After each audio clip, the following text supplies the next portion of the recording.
the poor. People who need government assistance are takers. Food stamp recipients, takers. Folks on welfare, takers. And who do they take from? The rich, the makers.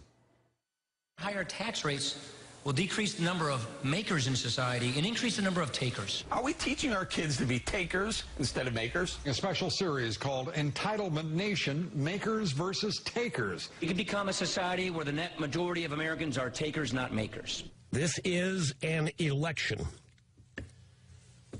of the makers versus the takers. We're getting more and more takers than makers in America.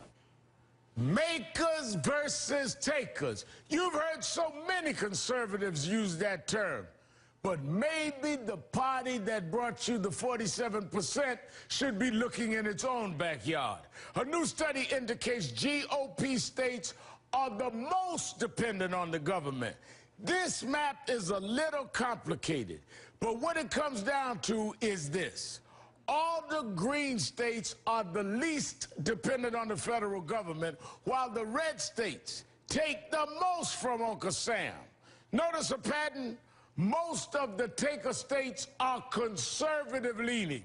The study ranks states from the most to the least dependent. Red states had an average ranking of 33. While blue states had an average ranking of 19.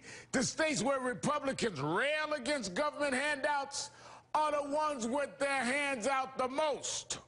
I wonder what Paul Ryan and company would have to say about that.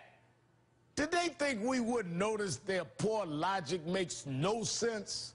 Nice try, but take this one because we got you. Every child a chance to succeed in life in this country.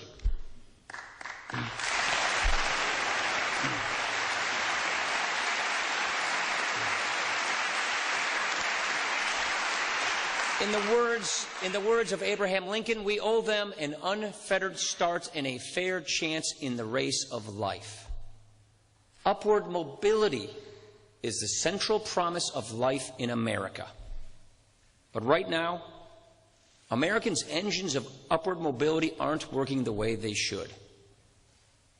Mitt Romney and I are running because we believe that Americans are better off in a dynamic, free enterprise-based economy that fosters economic growth and opportunity and upward mobility instead of a stagnant, government-directed economy that stifles job creation and fosters government dependency.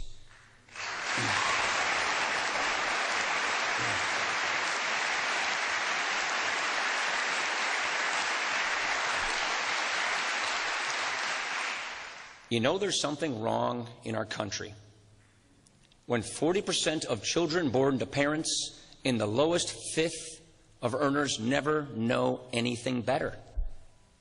The question before us today, and it demands a serious answer, is how do we get the engines of upward mobility turned back on so that no one is left out from the promise of America?